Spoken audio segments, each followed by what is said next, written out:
Bonjour, aujourd'hui je vais vous parler d'un plugin qui s'appelle Eno Custom Page. Ce plugin vous permet de créer des pages personnalisées un peu comme ce qui existe sur Moodle Workplace. Alors ce plugin a été développé par Innovation et est disponible sur les versions 4.5 et 5.1 de Moodle. Voyons tout de suite à quoi correspond ce plugin avec une démonstration. Alors vous êtes actuellement sur une démo qui a été customisée par Innovation avec un certain nombre de plugins disponibles, mais ce n'est pas l'objet de cette vidéo. Le plugin qui a été créé est un plugin local, donc je vais directement aller dans l'administration du site, plugin, et descendre tout en bas sur la version plugins locaux. Je vais cliquer sur gérer les pages personnalisées et vous voyez que j'ai déjà prévu en fait un certain nombre de pages personnalisées disponibles. Je peux en créer autant que je veux. L'avantage de ces pages personnalisées, c'est qu'on peut en fait déterminer le public qui va avoir accès à ces différentes pages personnalisées. Le premier exemple que vous voyez, il y a une restriction d'accès sur une cohorte, c'est-à-dire que c'est juste uniquement cette cohorte qui aura la capacité de voir cette page personnalisée.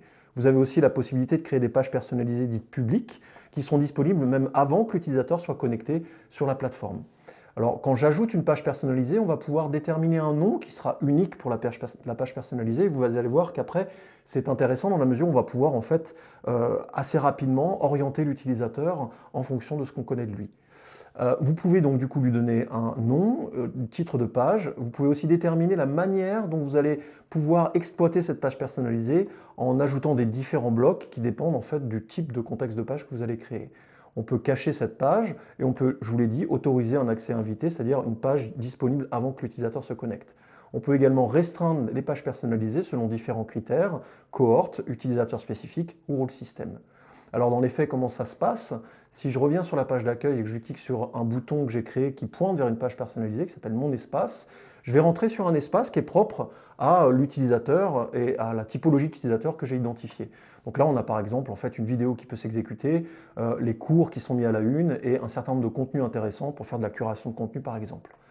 Alors l'avantage, encore une fois, de ces pages personnalisées, c'est qu'elles vont pouvoir être dynamiquement renvoyées selon ce qu'on connaît de l'utilisateur.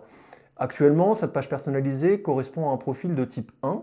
Donc si dans mon profil, je change ce type de typologie et que je mets type 2, j'enregistre, et que je reviens sur la page d'accueil, je vais derrière, sur le même bouton, être redirigé sur un environnement de page personnalisée qui est complètement différent, avec des éléments qui vont être également différents et qui vont correspondre à ce que je souhaite mettre en avant au regard de la population qui se connecte sur la plateforme. Si j'active le mode édition, vous voyez qu'en fait la page personnalisée est un enchaînement de blocs et on a différents types d'agencements. On peut mettre en fait des blocs sur la totalité de la page, des blocs sur 3 colonnes ou sur 2 colonnes. À chaque moment, vous pouvez en fait dispatcher les éléments et aller chercher différents types de blocs en fonction de ce que vous voulez pousser. Voilà, c'était les pages personnalisées dans Moodle, un plugin donc, qui a été créé par Innovation.